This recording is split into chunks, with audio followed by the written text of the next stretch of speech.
Hello, I'm Kirby Smith, Chairman of the Board of Lake County County Commissioners, bringing you back with another board short with Kirby Smith.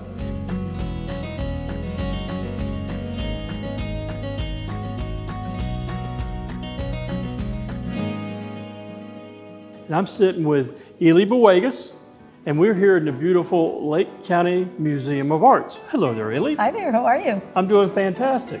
Can you give me a little bit of a history of how this became and what we do here? So the Lake County Museum was the Lake Eustis Museum of Art in Eustis. In 2019, we moved here to Tavares, and for the past, almost 4 years now, we've been bringing in new exhibits, bringing in huge fundraisers a couple of times a year, and now right now we're showing the Florida Highwaymen. So some very interesting things happen here in the Lake County Museum of Arts, and I've noticed that we have Mineola Charter School. Yes. Can you explain that a little bit? So the art teacher at Mineola Charter School, Jenny Wallowin, received a grant to teach not only the history of the Florida Highwaymen to her art students, but how to paint in their style. So these are 30 of the 5th grade students' artwork. So all these are from 5th graders? All of these are from 5th graders, and they're all in the Highwaymen style. Talented young people. Now you keep talking about the Highwaymen, the Florida Highwaymen. So what exactly is that? Florida Highwaymen are 26 recognized artists. They were Black artists back in the 50s and 60s.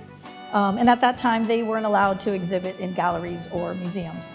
So they would actually create their artwork and sell it along the highways. So to businesses, hotels, whoever would be willing to buy these paintings. And now it's a commodity. Everybody wants them now. And it's a big history for our Central Florida area. They are absolutely gorgeous. And not only do you display art in this place, but I've noticed that there is a unique place in the back. Yes.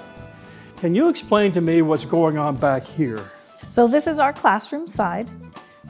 We have weekly art classes for students. So after school, 3:30 to 5. They come in and they learn something different every week. So sometimes it's collage, sometimes it's watercolor, other times it's just learning to glue and paste things together like beans and rice, and you create a piece of art. So you don't only cater to children though, you also have other classes, correct? We do. We hold workshops for adults. We've had watercolor and creative workshops, and those vary throughout the year. Well, thank you very much for your time. I really appreciate you showing me this beautiful building. Thank you for being here in Lake County. And that's all we have with Board Shorts with Kirby Smith. See you next Wednesday.